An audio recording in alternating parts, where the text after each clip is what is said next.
forever. Lama ya nggak ketemu ya. Gila banget.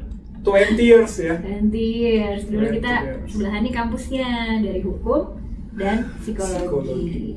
Supaya nggak panjang, hari ini kita mau ngomongin satu pertanyaan simpel, tapi ini penting banget untuk diketahui karena gue sendiri pun belum begitu paham nih sampai akhirnya ngobrol sama Albert. Oke. Dan ini kenapa kita bahas berdua? Karena ternyata kita berdua itu suka ngurusin pernikahan dua-duanya ya. Absolutely. Dari segi hukum dan dari segi psikologi. Domestic ya. Domestik pokoknya. Domestic. Nah, salah satu yang sering terjadi saat ini kan adalah perselingkuhan.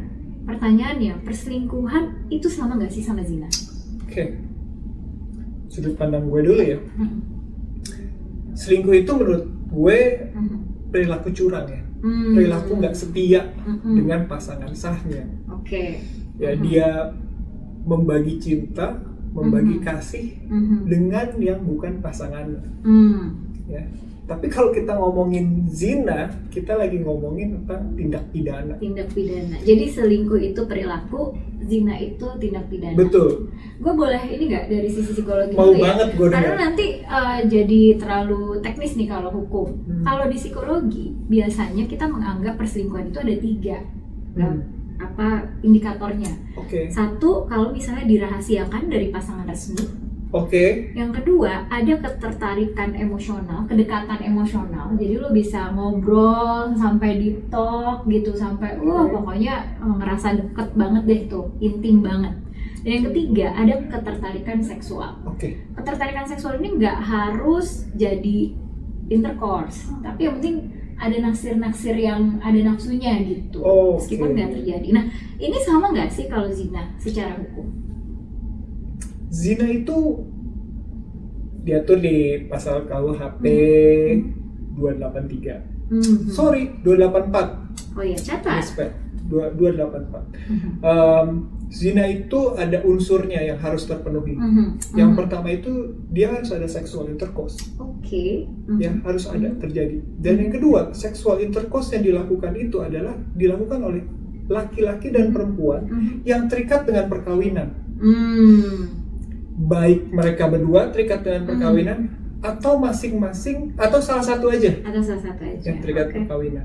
Oke, jadi kalau pacaran nggak bisa dibilang zina dong, Betul karena banget. unsur satu aja nggak terpenuhi. Betul banget. Kalau masih pacaran, quote and quote, selingkuhnya seksual intercourse sama orang lain, kita nggak bisa, lu zina, nggak bisa. Nggak bisa. Oke, Nggak tapi bisa. tetap secara psikologis tetap Selingkuh, Oke. tapi bukan pidana jatuhnya. Betul, nggak bisa dilaporin polisi ya. Nah, Pinggan udah ngomongin laporan polisi. Unsur yang ketiganya ini, siapa yang berhak melapor?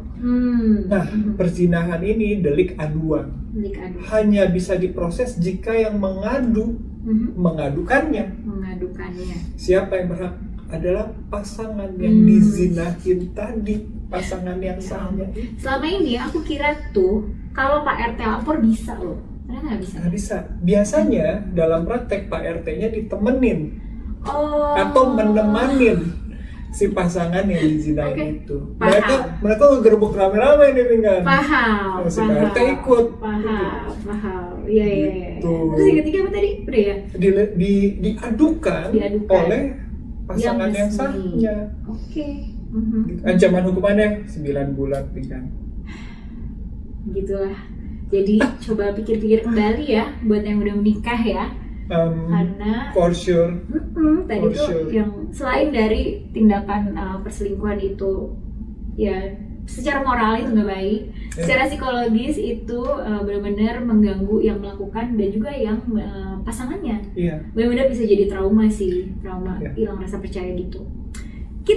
Jadi 3 tadi jangan lupa ada sama-sama 3 ya? 3. Cuman berarti kalau definisi selingkuh menurut psikologi itu bisa diaplikasikan kalau pada pacaran.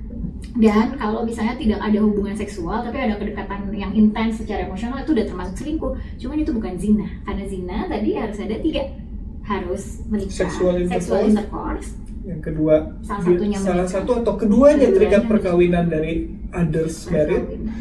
Yang ketiga yang diadukan oleh pasangan. Oke. Thank you banget, Bert. Sampai ketemu kita jangan berhenti di sini ya. Sampai ketemu di sesi berikutnya. Dah.